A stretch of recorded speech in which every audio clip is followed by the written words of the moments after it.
I Because know. So I I'm think joking. I think the best thing about it is that it gets me to do it at a certain time, and then it gets me to finish at a Yes. certain time, as opposed to what I was doing before, which was letting it hang over the whole week. All right. So I've got now in the corner up here. It says meeting is now streaming live on YouTube. So can I connect? If I don't want to press that. Otherwise, I'll disappear, won't I? He says. Um. So I'm just yeah. Let's have a look. Let's go see if it's on there. No. Okay. I don't know where the link is. Don't worry. Yeah. Okay. How are you doing, by the way? Are you okay? Yeah, not too bad. You know, the weather's good, isn't it? Right. So I was doing the postman job today, and it was so nice to be walking out. I mean, it was almost too hot. Like English people are just like when not it's too cold, they complain, and I was almost going to complain, but I stopped myself. I was like, it's bloody hot. what you need to. Yeah, when the sun's really doing that to you, what you should do is just for a few seconds as you walk along, or even stop, is just close your eyes and feel the heat and go. I'm going to remember this in the winter when the weather's really cold, Mm, just so that you have this be right. grateful for it. Yeah, because you know that people are going, oh, you've been waiting months for it to get better, and you know, But do you finally. think do you believe in suntan lotion or not? Not really anymore. No. Funny enough, I had an eye test last week, and they were sort of talking about sunglasses, and I sort of had to go. You know, Right, right. Because that's I why they're wasn't trying to. sure. Yeah, that's why they're trying to block out the sun, man. Is to stop your connection to it. Was Well, I've heard some people say don't use suntan lotion. It's actually bad for you. So I don't Yeah. really know. But for So, someone like me, I burn quite quickly. So I was out for yes. I about was gonna 4 hours say, today. yeah. Yes. You it's it's the Woody Allen quote from Play It Again, Sam, where they want to go to the beach. He goes, I can't go to the beach. He goes, I'm a redhead. I don't tan. I stroke. He goes, I went to the pharmacy and told them my suntan the pH number, and they gave me a bandage. I didn't know or, he was a or judge. as Bill Burr said, he does a great thing about people say being a mother is the hardest job in the world. He goes, it's not, oil rig work and what. And he goes, I always thought actually, he goes, being a redhead doing roofing in July was the hardest job in the world, but I could be wrong. Mm, yeah. I I remember tried to do be careful with it, but there was an article a few years ago where they were saying that they think they found a cure for sunburn. Right? It comes from vitamin D. Well, vitamin D comes from you getting exposure to the sun. right. Okay. So there was an article once where because people were using all this factor 50 on their kids, right? Hmm. Children were starting to get rickets again. Okay, which goes that's like a vitamin deficiency from way back. It's like when sailors used to get scurvy. So they would take, on ships they would take lime trees, which is why they call English people limeys in America, Is because they it? had to Oh, eat right. limes on the way over. Yeah. Okay. So and I go back to my grandparents. When they used to go on a holiday in England somewhere, they would sit out and soak it up. Mm. You They're know. probably like quite dark haired though, aren't they? No, they weren't. My grandmother wasn't, and my grandfather had white hair, but they went out in this. They went out and soaked up the sun. You know. I think Yeah. if you do it, I had a friend once who went to live in Barcelona. I went to visit them, and this person had gone over the months they were there. They because they're just walking around in it all the time. You go a kind of sort of goldeny color, Right. right? Because it's not getting a sunburn. It's just when you're walking around in the day and da da da, you're Mm. not laying in it trying to take it all in. You're walking around. So just by walking around, you get this build up. Mm. Right? Your body reacts to it properly, I think. Mm. Obviously, it depends on certain skin types. Right? So redheaded people, yeah, they suffer. You know? No, I But remember. everyone gets too much, can get too much. So. Yeah, I mean, I remember like me and my family went on holiday to where was it? Port Aventura. I think that's in Spain when I was about 13. And for the first 2 days, we were on this water park, and I didn't put any suntan lotion on, and we were just sort of enjoying it. But because you're in the water a lot, you don't really notice it. And for the following week, we were basically all really, really, really sick. It was like it wasn't it was like sunstroke. Yeah. So it is but I don't think you can get that in England, but like in other countries, it can get quite intense. Yeah, if you're not careful. When I lived in Australia in '89, I went swimming somewhere or swimming lessons.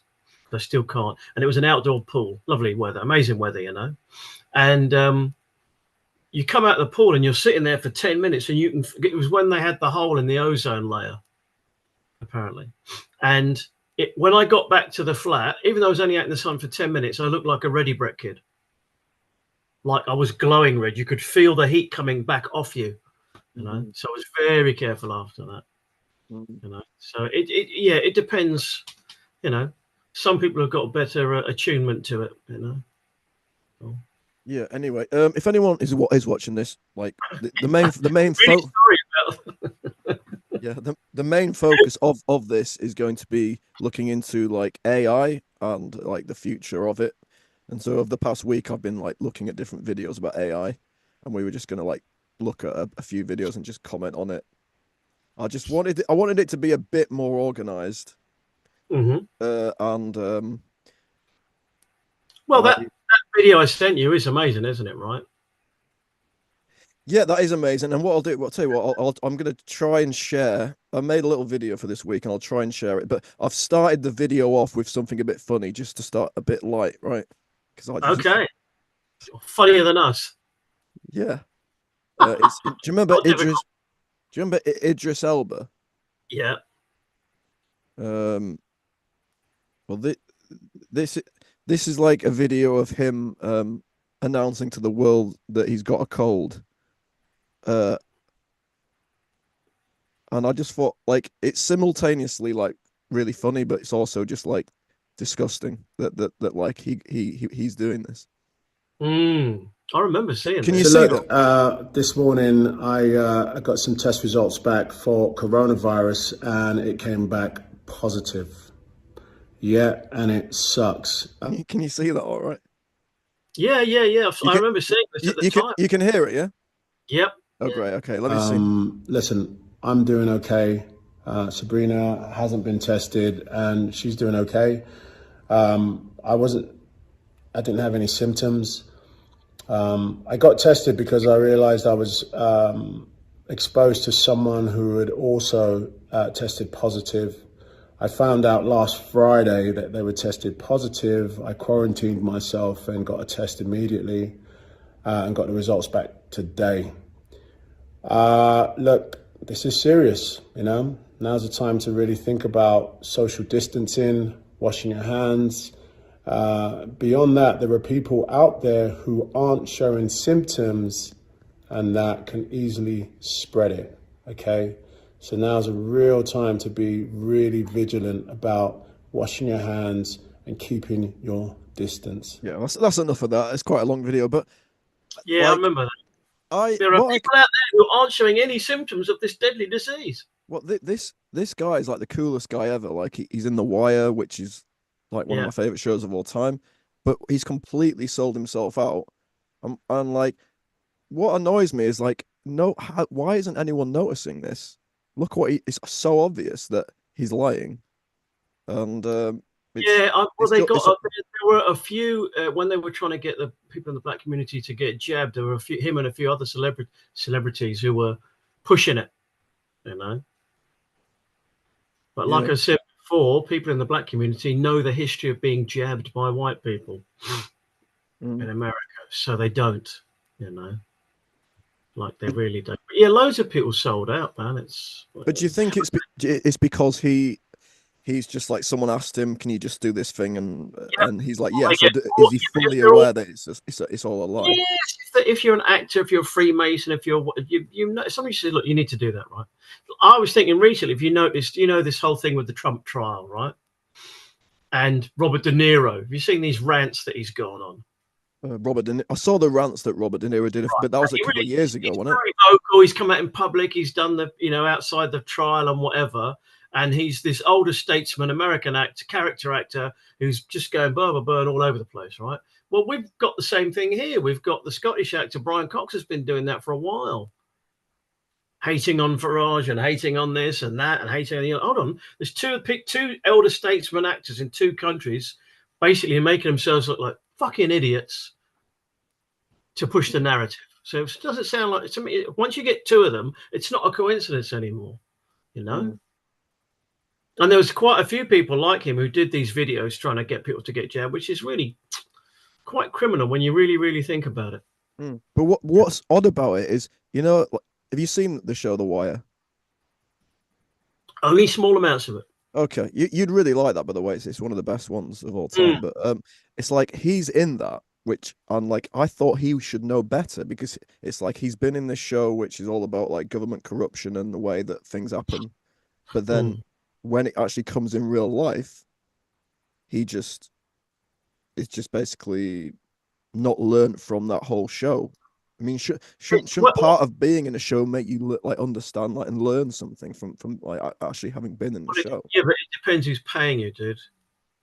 Right. So there's plenty of people who just want to carry on they get to a nice stage, they have a nice life, and someone says, look, just do this and you'll carry on having a nice life. And they do it, they don't care. Mm. Loads of people sell out their people. Loads of them. Somebody put a meme up today. It was you get spates of them where it was a wonderful one. It's about what's called, well, there's different names. But in America, they've got a thing called the Black Boule, all right, which is black Freemasonry. And there's different strands of it. Right. So that's why you see the whole Jay-Z and all that bullshit and all these rappers are in Freemasonry. Yeah. And the actors are no different. There's loads and loads of people, and they just don't, they're actors. Mm-hmm. But yeah, it is funny saying, I haven't got any symptoms. I know some people are walking around they haven't even got any symptoms. Well, then it can't be that fucking dangerous. If it was Ebola, they'd have symptoms. Yeah. So it's funny because I was like doing the like postman thing today, right? One of the things I had to do like was hand out a lot of these election leaflets, and like there was one of them was a guy called something Hay, and he was campaigning for climate change and stuff. So it's like as part of my job, I'm like basically handing out these climate change leaflets in a way. So it's like on some small scale, I'm yeah, but you in terms of that job, you can't bring politics into it. I know what you're saying, but it's I know on that scale, you're not really fooling anybody. If anybody's gullible enough to fall for that, they're going to fall for it. I know, but it's just yeah. I just think it's because I remember seeing that the very first time and thinking, wow, like he's got it, and like being a bit shocked. So he's like traumatizing people with what he's doing. Anyway, yeah, because people were already traumatized. They were in a state once people were locked down and their lives are stopped. Then they're all in a bit of a weird place, aren't they? Right? Yeah. Anyway, okay. So I got about 5 of these AI videos. Right. This first one is with this guy Ray Kurzweil, who's yeah, he's a piece of work. I've seen this guy. He's one of the creepiest guys I've come across in a while. Yeah, trying to stay young. Another step then is in the 2030s, when we can actually connect our neocortex, which is where we do our thinking, to computers. And I mean, just as this actually gains a lot to being connected to computers that will amplify its abilities. I mean, if this did not have any connection, it would be pretty stupid. It could not answer any of your questions. If you're just listening to this, by the way, Ray's holding up the all-powerful smartphone. So we're going to do that directly from our brains. I mean, these are pretty good. These already have amplified our intelligence. I'm already much smarter than I would otherwise be if I didn't have this. No, you're not. You're wearing a wig, I remember my first book, The Age of Intelligent Machines, there was no way to get information from computers. I actually would go to a library, find a book, find the page that had an information I wanted, and I'd go to the copier, and my most significant information tool was a roll of quarters where I could feed the copier. Yeah. So we're already greatly advanced that we have these things. There's a few problems with it. First of all, I constantly put it down and I don't remember where I put it. I've actually never lost it, but you have to find it. and then you have to turn it on. So there's a certain amount of steps. It would actually be quite useful. Yeah, but he just kind of goes on and sort of saying, it's a bit... You've got to laugh at this guy. I mean, I know he's trying to reverse his age and stuff, but that's one of the worst wigs I've seen in a long time. Is it? I mean, I don't. Look at it, dude. Oh. Look at his hair. That's not his hair. I just thought he looked generally odd. I mean, yeah, I guess it is a wig. He's really slow sounding. These people are they're not even proper humans anymore anyway. They're really stupid. Do you think he's kind of psychopathic himself? They have to be, because all of these people have this kind of, we can do this complex. We can, the God complex. That guy, Messiah complex. Yeah. Yeah, but that guy, you might have him, the Israeli guy, Yuri Harvel, is it name? He's always Yuri, Yuval Harari. Yeah, you know the guy. He's a piece of work too, man. Yeah. He's a piece of. I mean, just look at this guy. He looks like he's come out of a Spinal Tap film. I'm sorry, but that's a wig. Mm. And I never trust. Those braces are a bit weird as well. Yeah, and he's trying to sell you on the benefit. All he is a slow old man. But what that guy Lex Friedman, he's having him over his house. He's like, come over, do the podcast with me. I mean, is he not? He just said that. He says in the 2030s we'll basically be connecting the computer to the neocortex, just like. And the Lex is like, oh, will we? I'm like, why isn't he saying? Are you sure about this? Like, is this good? But he's just going along with it. I mean, that guy's he interviews quite a cross section of people, so I'm not quite sure on whether he's there as a salesman. Right? Somebody interviews somebody, you're still selling their ideas, right? So, in a way, it would be nice if they wired people up. Maybe we wouldn't have any crime. There's a lot of crime going on at the moment. Somebody got robbed in my street recently at 8 o'clock in the morning. That was quite good. So, all his jargon. He's an odd character. They all push this agenda from a point of. I started in about 20 minutes into the other video that I sent you, with the James Tunney, and what he's talking about there. Really, I've seen this before. The idea is they're going to try and say, look, your body's failing. You put your consciousness in this box, in this machine, in this robot, and then it's done. Then, right? So you should be trying to avoid it at all costs. I feel. But would that mean once it's there, would you never die? You'd just be alive forever? Well, in theory, your consciousness, whatever that is, that energy doesn't die anyway. You can't kill energy; it goes somewhere else. But maybe it can be contained. So maybe it can be trapped. But then it can be maybe even you'd almost be like a lost soul at that point, wouldn't you? Yep. Yeah. You'd be like, and then they could maybe. If it got into the wrong hands, you could. Isn't that there was a wordplay thing recently? Not wordplay, but somebody was saying that's why they call it the soul lure system, as a trick. It's not really there. It's to lure your soul. Oh, I believe in. Oh, I'm part of all of it. So who knows? I'll move on to the next one. Look, if they can implant something in you, then they can control you like a rat. They've done it with it's a thing. It can be done. And Elon Musk is like. Is doing that, and he wants to put like chips in people's brains, like he's already doing it with pigs, isn't he? Like putting chips in. Yeah, they've done it.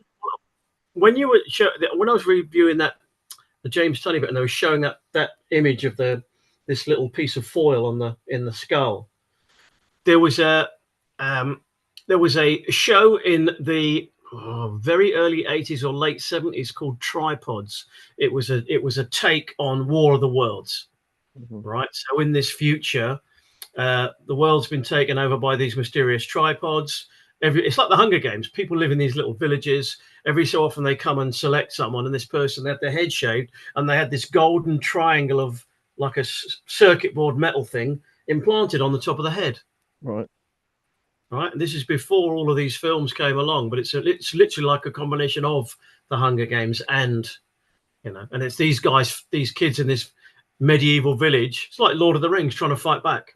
Very interesting program, actually. It's event, Yeah, I saw on the side of a bus today. I saw this sort of film called something like Day One, and the caption was. What the fuck was it? It was something. I think that's for A Quiet Place, isn't it? Yeah, A Quiet Place Day One. If you know the franchise, it's a horror film. Yes, and like it was similar to oh yeah, and the caption was "Stay quiet, stay alive." So it was like a bit like "Stay at home, protect the NHS, stay Yeah. save lives," but it was slightly different. And then it's like A Quiet Place Day One, and it's like it's so much like programming. What's it called? Predictive programming, similar to that one Civil War, Well, I've which I just also come saw. across a video that I've seen before. I've got to send it to a few people. It's 60 examples of predictive programming of 9/11, going back to the 60s. Mhm. Going back to I the saw that, 60s, yeah. planes hitting towers, and the twin towers in cartoons and comics and films had been hit so many times. So many times. It's just, you're like, really? I mean, what are the odds? Why are they always, And then they had the 28 days later with like the streets look completely empty. Mhm. And that was maybe a predictive programming for the lockdowns. Yeah, Um, because people went out and actually filmed, didn't they, with drones during the lockdown? well, so we could And we could have another situation similar to the lockdowns coming up in the next 5-10 years, something like that. something, yeah. But if you that goes back then, if that ties into, if you look at all the stuff where people look at the last reset, mud flood, whatever you want to call it, 130, 150 years ago, there's a hell of a lot of photographs of big European cities that are completely empty. Okay. And in those days, you wouldn't have been able to tell everyone, stay in next week, we're taking photos. Some very weird stuff that connects in with all these different things. Mhm. You know, back in those times, they had loads and loads of insane asylums, huge buildings. And somebody said, well, maybe the insane asylums is where they put people who don't agree with the agenda when you get cancelled. And maybe that's what they did the first time, because the buildings are everywhere and they're massive, absolutely massive, right? All across America, there are insane asylums, these big Gothic. And you're like, well, why would you build? How did you build something this big when you haven't got the people, you haven't got the population for it, So there's a lot, there's loads of people uncovering different stuff all the time, centered around all these different things. I'll put this James Tunney video on, shall I? Yeah. It's really, There's like I said, certainly a case to be considered in relation to the potential experimentation on humans. Now, some people would say, oh, well, they wouldn't do that. They wouldn't experiment on humans. That's not what the history of medicine shows. And we have it again from our old friends, J.D. Bernal. He said it in The World of Flesh and the Devil in 1929. He said, if it comes, now this is when they came into power more, if it comes to a choice between our humanity and our curiosity, I'm afraid curiosity will prevail. So what they're saying is, and this is my problem with Prometheanism. The Promethean idea says, it doesn't say we don't believe God exists. It says God exists, but we don't want to play by the rules that the people above us are telling us. And we're going to set the rules. And this goes back as well to Bacon, Francis Bacon, New Atlantis. And the idea was, and we can see this manifest in another New World Order person, Arthur C. Clarke. He explains it in an essay called I Remember Babylon, that the idea would be that if we go back to the Tower of Babel, God said, don't let them build one thing because then nothing will be impossible for them. The leading AI thinkers are saying, we are going to create God. This is the implication of the Promethean view. We are going to create God. We dispense with the previous ones. We found their tricks, and now we are going to do that. And of course, if they create God by abolishing any moral principles, by abolishing any sense of a natural order, they make the natural order, and there's no rules. The highest value then is not compassion, it's not your welfare, it's curiosity. What they're saying is, we will design the human species. Nothing got to do with God, that was all a story. Don't mind about that. And Prometheus is the force. Wow. So, and particularly that people have told us they were going to do it in a kind of psychopathic way. They have told us. We just didn't take them seriously. Yeah. Yep. And maybe it's something about speaking it into existence. I think that's right. Yeah. I think it's here we're going to do this, and there's an idea then that you won't suffer the consequence in the karmic sense because you have said it, and the people have went along with it. And there's truth in that. I mean, there is truth in that. We say, well, it doesn't matter. Give us a beer. I'm watching the television. I don't care about that. You know what I mean? It's going to happen. Give me the chip.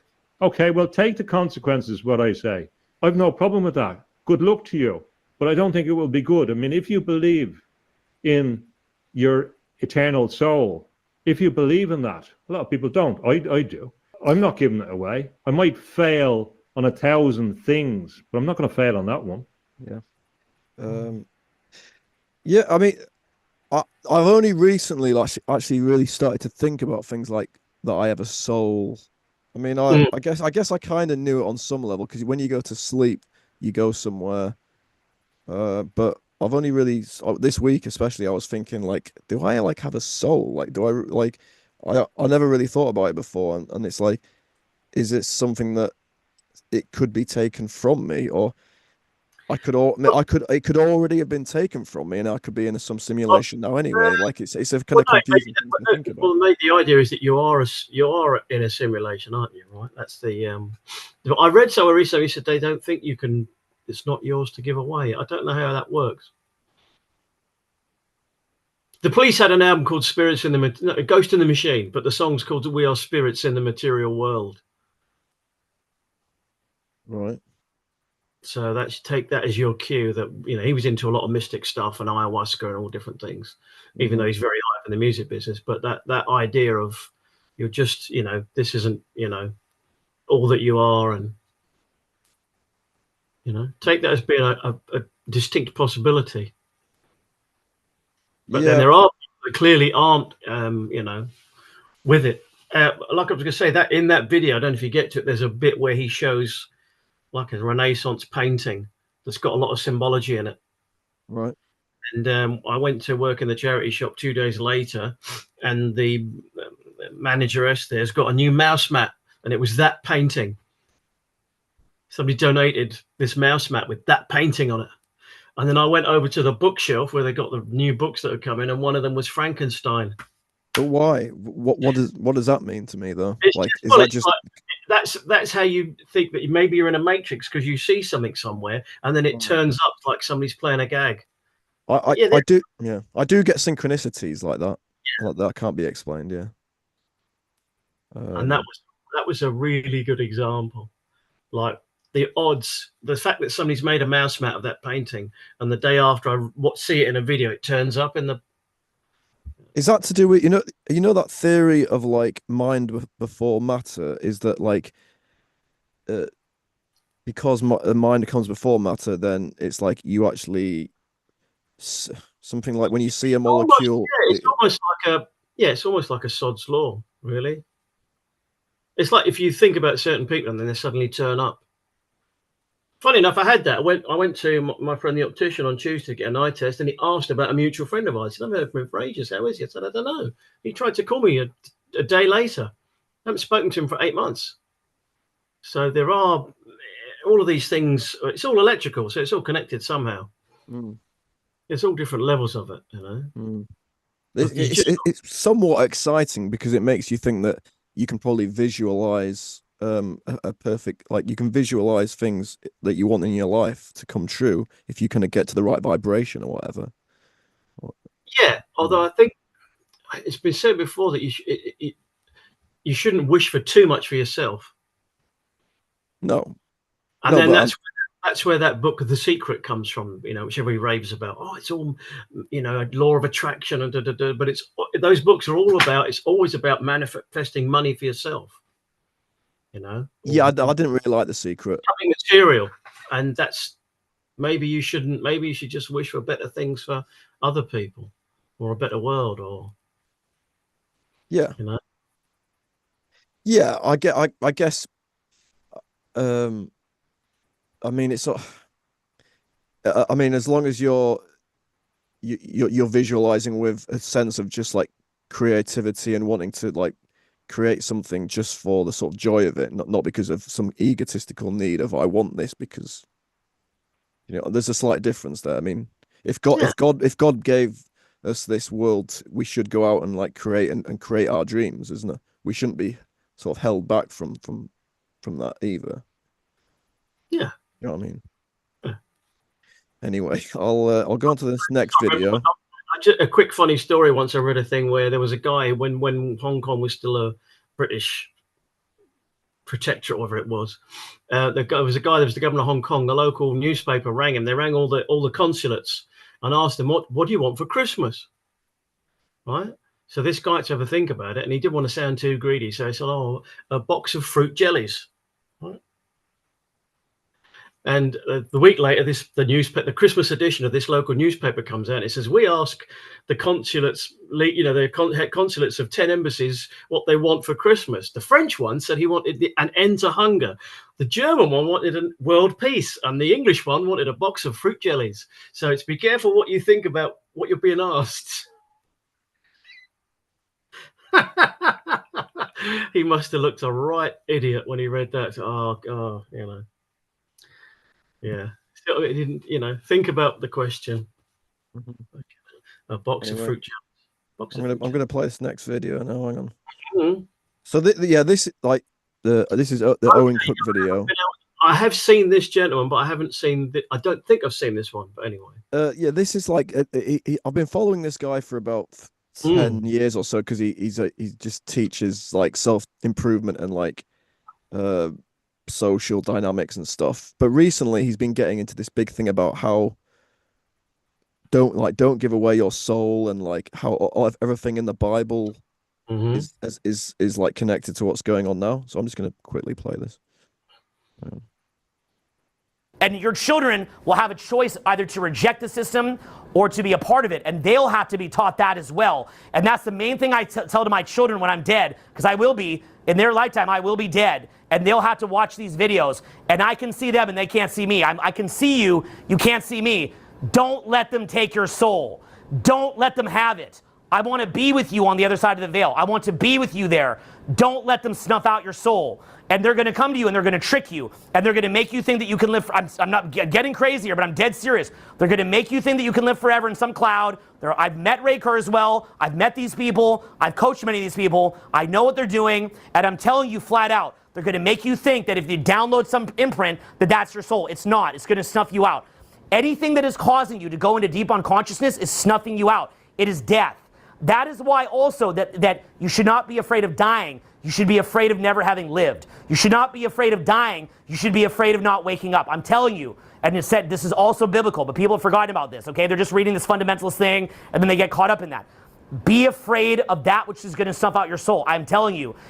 Like, I've never heard, like he's probably one of my favorite like speakers. Like, I've never heard him talk like this before. And I've actually met this guy. I went over to America.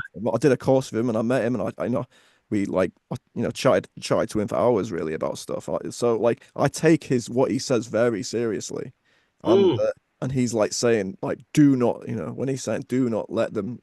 I'm like, where's this coming from? Like, how does he have that insight? Because like with all the research I've done, I haven't like come that far to those insights. Like I'm not gonna like microchip myself, but he seems very certain that he's going to see his kids after death on the other side of the veil, and like everything in this stuff about like the Bible predicting what's going on now. It's like it might be, but like how can we be so sure that the Bible, the Bible might just be a book, right? Like how are we so certain about this stuff? It's half and half. It's half and half. It might just be a book, but some people are trying to fulfill it. Right? Some people are trying to fulfill it. There are people who are Christians who want the end times and the rapture, and then there are all these Satanists who want to take over the world. But the idea of losing your soul it's not like a new. I've seen that before. I've seen that when they're going to tell you, your body's failing, you can download your consciousness into this. It could be like Ghostbusters, right? In Ghostbusters, where the thing down into the box, where they take the ghost into the box. Yeah. Right, it's the same deal, dude. It might be real. It might be real. So be aware of it. You don't have to go, oh God, it's definitely going to happen. But you've got all of these things. Once you get into the idea of, well, that could be real, then right. Could that have already happened with people who took the injections? Because that's Feasibly, one way to get a microchip in you, isn't it? I had my lovely girlfriend. Hi, love. She's going to watch this later. You're the first. That's the first like that you had. So she's again. She was on a bus, and there were two Ute. I think one was black and one was white, about 15, and they're having a conversation. And at one point, this guy goes, "No, man, you've got to live, man. You've got to live because we're in the Matrix." Mm-hmm. It's a 15-year-old. Is not right. Alternatively, she was in this Greg's that she goes to, which seems to be a portal to another dimension because she keeps meeting people who are like properly awake. She's listening to two old ladies having a conversation, and one of them says, "Oh, are you on any medication at the moment?" Mm-hmm. And she said, "Oh, no, I don't know. I'm not on anything. I'm not taking anything else, because that's big pharma." Right? Pensioners get it. Right. There's plenty of young people who are clued in, who are with it, more than they would like to be clued in about it. There's plenty of people who've become resistant to different things because they see all of this other nonsense around it.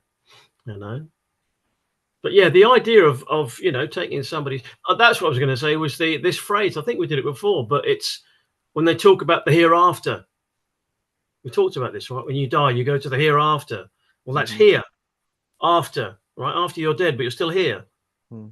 So it's like another dimension, like another level of density. How would the person who came up with that word know anyway, though?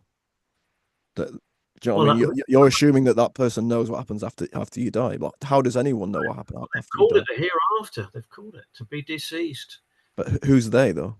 Well, it's whoever came up with the word. There's plenty of words like that have this. When you look at it, it means. So you think there's some people who know what happens after death, then? Yeah, there's got to be. Really? There has to be.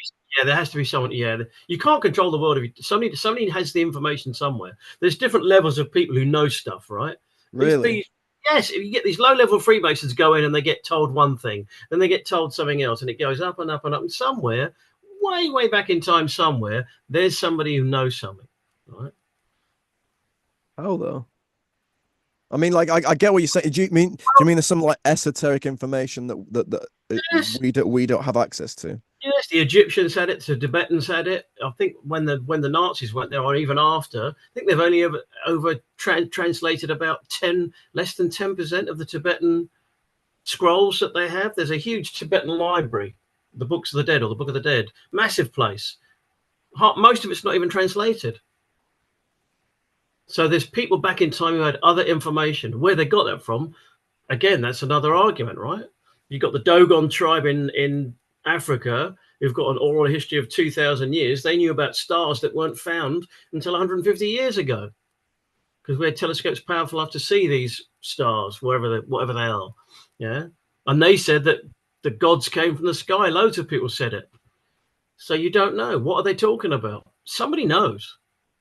Somebody knows. That's why they have all this other stuff and invent these other religions and different versions of things to keep people fighting instead of, while they're just toddling along. And if you look, especially if you look now, there's the Satanists are definitely on the upper hand because it's everywhere, isn't it? All the pop videos, all the magazine covers, all this different stuff, all the ideologies. It's all that stuff. It's everywhere now, right? It's open. It's out in the open. Like he said in the introduction where he talks about H.G. Wells had that book called The Open Conspiracy. Right? How obvious does it have to be? It's just something as like I can understand how someone might have information about the moon landing or something, or have information about, but something like death, which is someone knows what happens after that. That seems like a different level of like someone who's dead would have to give the information back. Do you see what I mean? Well, lots of people have said that that's happened to them, but I think there's some other level to it. Somebody somewhere knows something. People know something. So I remember you told me once about the Philadelphia experiment, which was involved time travel. And Yeah, like that was an accident. actual thing, and By that's similar to death, isn't it? Time travel, in that it's like this other like layer of sort of it's an, Well, the idea of time is that it's a thing that maybe only exists where we are, right? So this thing with the Bible, you said these books, you know, do they know the future? When I used to argue with Jehovah's Witnesses on the doorstep, they would go into this stuff, and I said, well, hold on a second. If it's possible to exist outside of time, all right, outside of it, and you could see all of it, and you could see something happening, you could go to somebody further down the line and go, listen, write this down. You're going to look good. Yeah. If you are outside of that. Yeah. Like a house. So, you know, you got one dimension, then you got 2 dimensions, then you got 3 dimensions, you got the cube, right? Well, that's the time is the third, or time's the fourth one. So if you could keep going outside these dimensions, as much of a head fuck as that is, then you could see into them. Mm. You can see ants crawling around on the floor, right, around your shoes. They don't know you're there. yeah. They don't look up and go, oh, even if they had eyes, oh, but there's, you know, they don't know you're there. They're just doing their thing on this little level of existence. And like people who have, I haven't taken LSD or anything like that, but people who have taken that they've told me stuff like that, like how they when they're on it, that they had this understanding that they could go to different like levels of time and stuff, and I'm kind of scared to do any of that stuff, to be honest. Yeah, I've never done anything like that. I think if you're going to do that, you need to find somebody who really knows what they're doing, and be with you as a novice. I've got a friend in America who does mushrooms for that reason. They take mushrooms and try and bring back information. And do they actually bring back information? Yeah, because this person's in, I won't say they are, into science and all sorts of. It's my friend who's, you know, had accounts blocked and stuff and all sorts of work stolen and different things because she's seriously high IQ. I haven't spoken to her for a while, actually. She'd enjoy this. Quite funny. But yeah, there's people have taken different drugs and seen different things because it just opens you up differently. Yeah, a part of me does want to do it, but I've also seen people who've taken it who seem to have gotten mental health problems after doing it. Yeah, I think you have to. Quite a few people I know.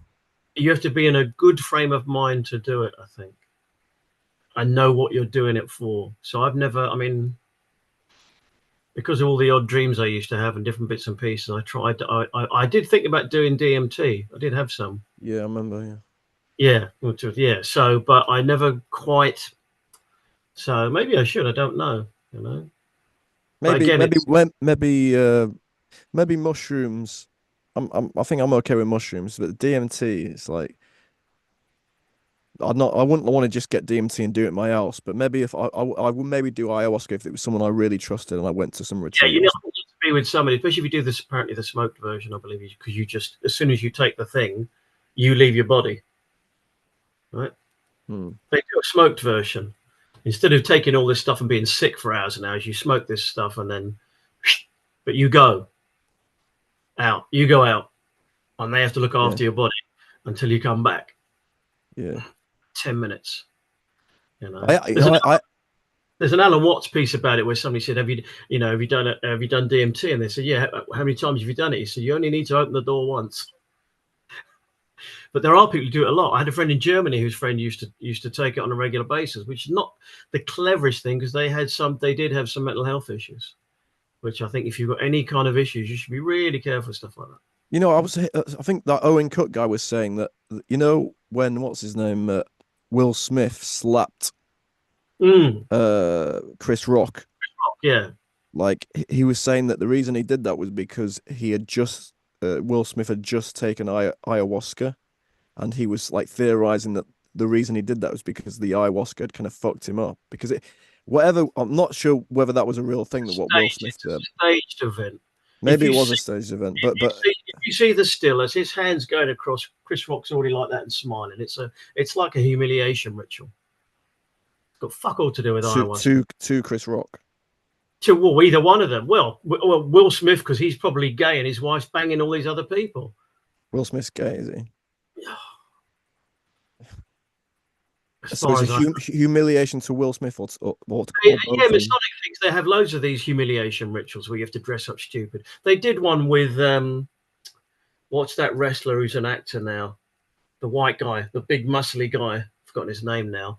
There's a big actor, muscle actor, and he came onto the Oscars when he was only carrying a card. He was nude, right? So you look stupid. It's like if you go and look for videos of why they make black actors wear the dress in a film, at some point you have to wear a dress somewhere along the line. Famous to Chappelle piece about it, right? It's a humiliation thing. It's to make you look stupid. Yeah, I think Harry Styles did something like that, didn't he? He wore like women's clothes. Sam Smith. Sam Smith. Sam Smith. Sam It's all Smith seems to do it a lot, though. He seems to quite enjoy does it. now that he's gone full Satan, yeah. Go and look at some of the stage sets and some of the videos, and those things are rituals. They're not even. I mean, we could do a whole thing about the Eurovision. I mean, that was horrific stuff. Yeah. Really, yeah, really bad. You know, it's like open. It's there. It's right in your face. Was it the Irish one that was quite satanic? The Yeah. Irish. Hugely. Unbelievable. That's Eurovision. What happened to Johnny Logan? It's not that long ago they were actually putting songs in there. Imagine going from Dana, from all kinds of everything, to what? That's not Eurovision. Lordy was funny when the Finnish. Are they Finnish? The heavy metal group, they won it, but they entered for a laugh and they won it because it's interesting. But this stuff now, it's just garbage. You know? Yeah, recently I've been hearing this a lot, like about how it's like Satanism and Christianity. To be honest, most of my life, I thought Christianity was bollocks. But I it's not that I'm now a Christian or anything, but there seems to be. I think there's something to it in terms of like all of the religions are control mechanisms, right? And you can always pit people against each other with it. But these books between them, somewhere along the way, they've got this. There is some correlation of information. Yeah, and there is a big thing now to really stamp out Christianity, like really. So, do you think Christianity is a control mechanism? It can be. Any religion can be. If there's a creator, you don't need a middleman.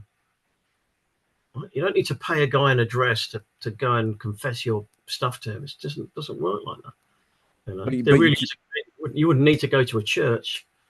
You know? But you think do you think Christianity is related to the thing about Satan and God or not? Is that do you see what I mean? There's something to all of these stories about good versus evil, because we're looking at it, aren't we? Watching it play out. Right.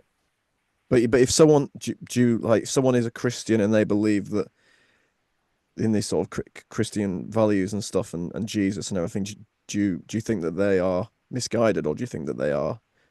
Not necessarily. I mean, ultimately, it depends what kind of life you want to live, doesn't it? What? I'm only recently starting to think about it. Really, I was just trying to be a good person and enjoy my life. Really, that's it.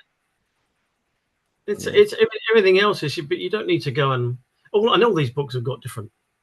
There's a great lyric in a Tism song. It's called "Satan Loves You," but it's reversed. The letters are backwards. It's a joke kind of thing, and he's got all these lyrics about teachers, they don't love you, they get paid to call you bad. Mama, she doesn't love you because you remind her of your dad. And there's a line in it that says, Christians, they tell you they love you only because it's God's will. Right? So the book tells them you've got to be good. But most people, if they're reasonable, know a difference between right and wrong. So that's usually the argument of the atheist is, we don't need that at all. But I've got one more video, by the way. I might as well. It was from the Richie Allen show. Okay. It's quite synchronistic again, because I was obviously watched your video, then I sort of listened to the Owen Cook video, and then this was on the Richie Allen show this week. It was to do with this lady. Hang on. Okay, just send me a link to this. It's very good. Yeah, well, I'll just put it on now. And, yeah.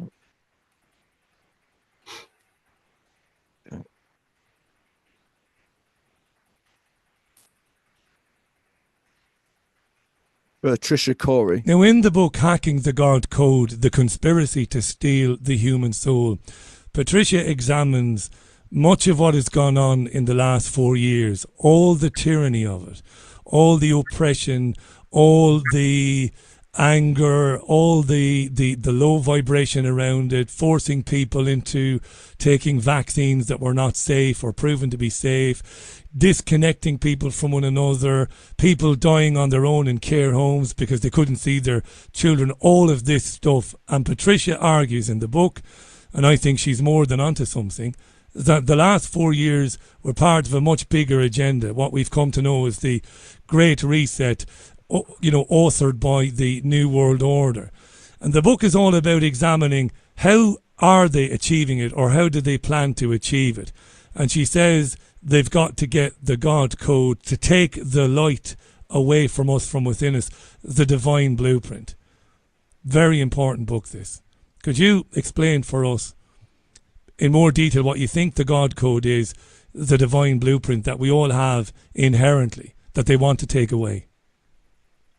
Okay, so this is not going to be easy to summarize in a few minutes, but I'll do my best. I won't interrupt you, don't worry about it. Oh, it's a joy when you ask. So within the human matrix of our being physical, emotional, spiritual beings, we are blessed to have a divine matrix. The DNA of all living beings defines their species, their intellect, their history, their race consciousness. It's all imprinted within this divine code, which, if you don't believe in God, somebody has to tell me, how is it possible that we have millions of different species, each with its own particular colors, genetic information, etc. But in the case of the human being, this information,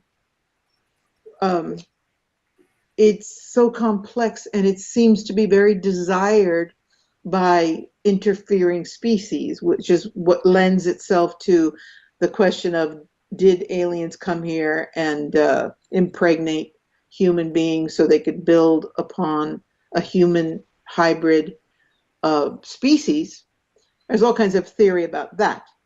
So why would a new world order want to interfere with the DNA of human beings?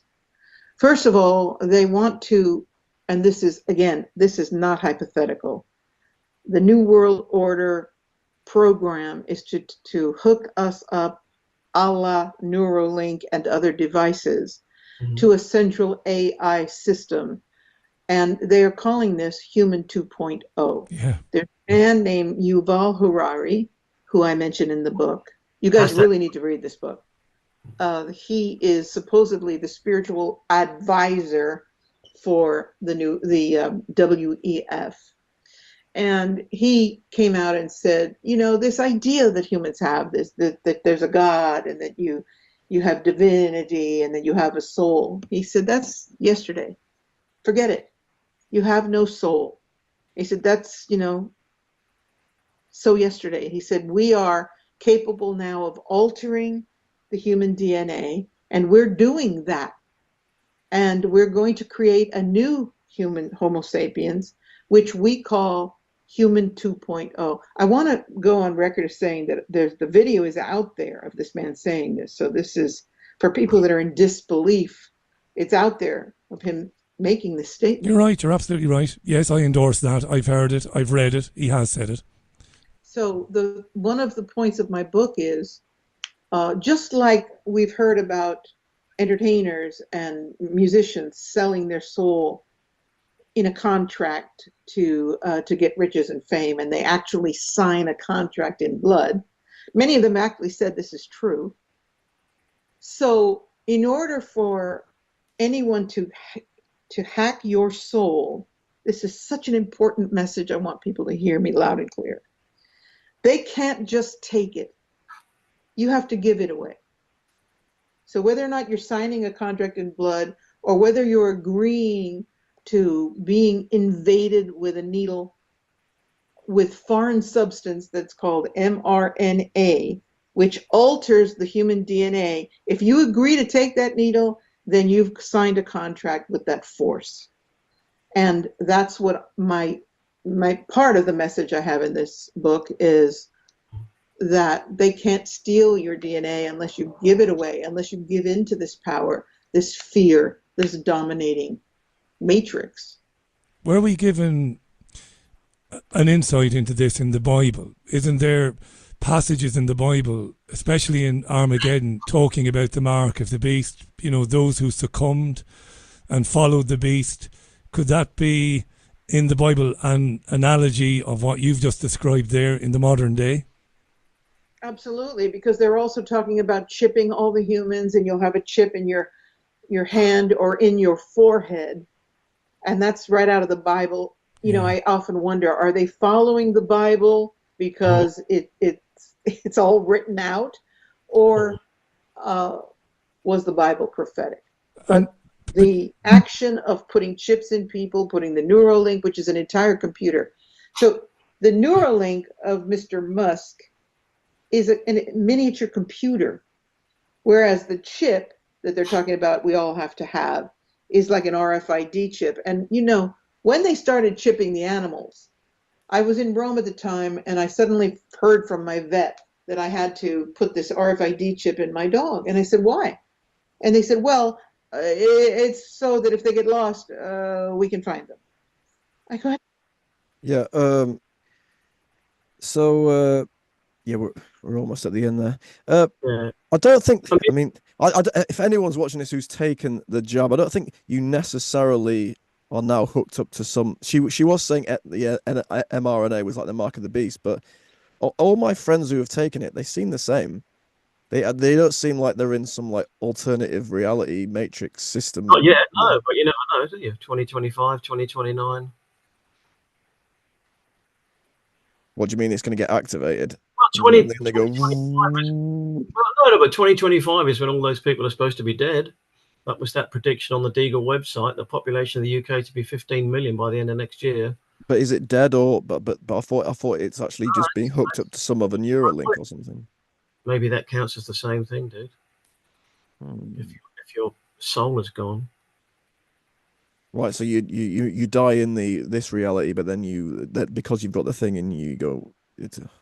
Well, no, maybe you can't escape. Maybe your soul can't escape. Maybe there's a way to do that, or maybe you anger the person that created us, and they come back and do what they've done the last few times, just wipe everything out again and go, stop doing that shit. There were a lot of placebos as well, apparently. Yeah, because if you're going to do what they want to do, you can't have loads of people having adverse reactions all at once, right? So you have the first. Some people have the first one, and it doesn't affect them. And there's a you haven't got much time, but there's about 2 minutes left. So there's a Darren Brown thing about betting. He did a thing, this old scam. He puts an advert in a racing paper and says, I can give you the winners, and the people write to him, and he's got a race of 6 horses, and he's got 36 people. So to each person, or for each group of 6, he gives one horse. One of the horses wins. So 6 people think he's picked a winner. And the next week he does it again and again until he's got one person left who 5 weeks in a row have won everything.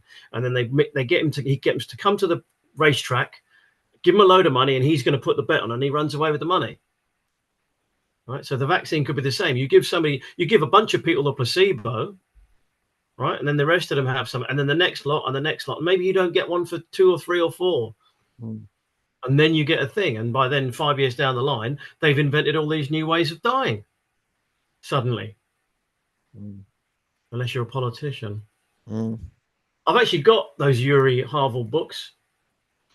I've actually got those. He's a really nasty piece of work, that guy. If you watch some of those interviews, that's a psychopath. We can hack a human. We can do this. We can do that. You're like, whoa, hold on a second. How about just being a human, you know? Now, those kind of people really are psychopathic. They talk about, like he's saying in that thing about curiosity, or we can do it. You know, it's like my friend said about scientists. A scientist will go, let's see if this hurts if I do this, right? And go, oh, wow, that really hurts. Let's try it again. Right? Scientists like to repeat the experiment, whereas humans go, that really hurt. I'm not doing it again. So. Anyway, we'll bring this to a close. I thought that was pretty good though. It was a bit different than from the normal ones. Yeah, it was good. Yeah, I like the bits you picked out, man. It was cool.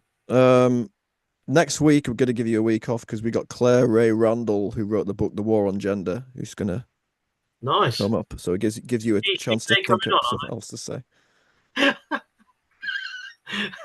One day we're going to run out of stuff, I'm sure. Okay. I haven't done it yet. No, maybe not. But yeah, well, I'll bring this to a close, mate. But thank you very much again. That's all right. That's all right. And, I'll try and catch the next one. That'd be quite interesting. Okay, I'll see you soon then. Bye bye. Let me know this link so I can send this to people anyway. Yeah. Yeah, I will do.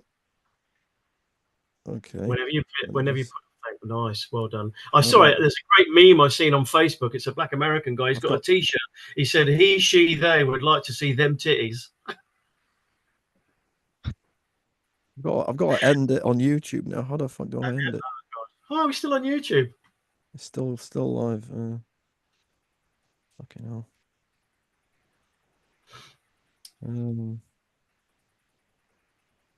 Bollocks.